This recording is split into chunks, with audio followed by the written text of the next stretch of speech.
Cricket දවසක්. ඉතින් සුබ දවසක් ප්‍රාර්ථනා කරනවා.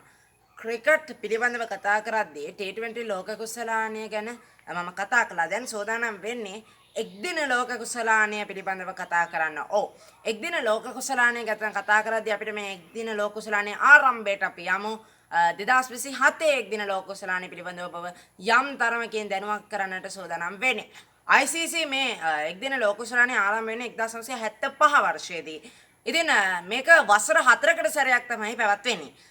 අපි බලමු 1975 79 83 87 ඊට පස්සේ 91 90 ඔය වගේ 90 සහ 93 වගේ සහ 96 තමයි නැවතවරක් පැවැත්ලා තියෙන්නේ. ඉතින් මෙහෙම වැළුවාම මේක තමයි ඔබට කියන්න තියෙන්නේ. දැන් මේකෙදී ලංකාව ජයග්‍රහණය මේකෙදී ඔබට කියන්නට ඕනේ විශේෂයෙන්ම මේ මෙහිදී අපි සඳහන් කරන්න ඕනේ මේදී ජයග්‍රහණ රාශියක් වාර්තා වෙලා තියෙනවා. ඉතින් ඒක තුළදී ඒක තමයි කියන්න තියෙන්නේ. ඒ වගේම තමයි ඉතිහාසය බැලුවාම මේ ඔස්ට්‍රේලියාව තමයි වැඩි හරියක් මේ එක්දින ලෝක කුසලාන දීලා තියෙන්නේ. 75 වර්ෂ 79 වර්ෂේ නම් බටහිර කොදේව් තමයි මේ එක්දින ලෝක කුසලාන දීලා තියෙන්නේ. ඊට පස්සේ 96 ශ්‍රී ලංකාවට හිමි වෙනවා එක්දින ලෝක කුසලානය. ඉතින් ඔබ ආස රටවල් දෙකක් හින්දායි මම මේ කිව්වේ. ඔබ ආස රටවල් දෙකක් නේ බටහිර කොදේව් සහ අපේ මේ ශ්‍රී ලංකාව කියන්නේ. ඒ නිසා බටහිර කොදේව් සහ ශ්‍රී ලංකාව කියන ඔබ ආස රටවල් දෙකක් හින්දායි මේ ජයග්‍රහණ දෙක විතර මම මේ ගත්තේ. ඉතින් බටහිර කොදේව් 79 දී දෙන්නවා, ශ්‍රී ලංකාව 96 දී දෙන්නවා. අදට කියන්නේ අදට නෙමෙයි මේ අවුරුද්දට 30ක් ඒක දිරලා ඒක කියනටෝනේ හරි සතුටුයි. ඉතින් මේ වගේ ජයග්‍රහණයක් අපිට ලබා ගන්නට හැකියාවක් ලැබීම ගැන.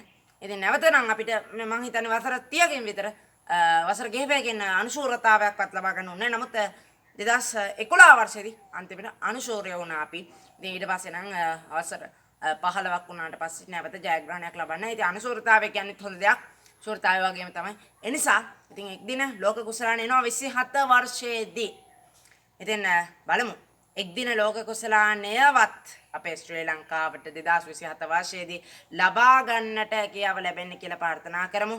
නවක ක්‍රීඩකයින් එන්නට පුළුවන් මේ එක්දින ලෝක කුසලානය තුලදී 27. ඉතින් ඒ අපි ලබන්නට හැකියාවක් ලැබේවායි ප්‍රාර්ථනා කරමු. ඒ වගේම තමයි මේ ගිය මාස කිහිපයේදී පැවැත්වුණා 19 වෙනි කියන්නේ යෝන් කුසලානය කියන්නේ 19න් 15 යෝන් කුසලානය. එනම් අපේ ශ්‍රී ලංකාවට හුරු පුරුදුයි. මොකද අපි අපේ ශ්‍රී ලංකාවේ ගොඩක් අවස්ථාවලදී ලබාගෙන තියෙනවා එකයි ඒකත් කියන්නට ඕනි. හරි, මේ පිළිබඳව සිහිපත් කරමින් එක්දින ලෝක කුසලානය පැවැත්වෙන්නේ 2027 වර්ෂයේදී. ඉතින් ආරාධනය කරනවා 2027 වර්ෂයේදී පැවැත්වෙනා වූ ඒ එක්දින ලෝක කුසලානය සමගින් එකතු වෙන්නට කියලා. එක්දින ලෝක කුසලානයවත් අපේ ශ්‍රී ලංකාවට ජයග්‍රහණය කරන්නට හැකි වෙන්න කියලායි මම ප්‍රාර්ථනා කරන්නේ. එහෙනම් ඔබ සියලුම දෙනාට ආයුබෝවන් සුබ දවසක්.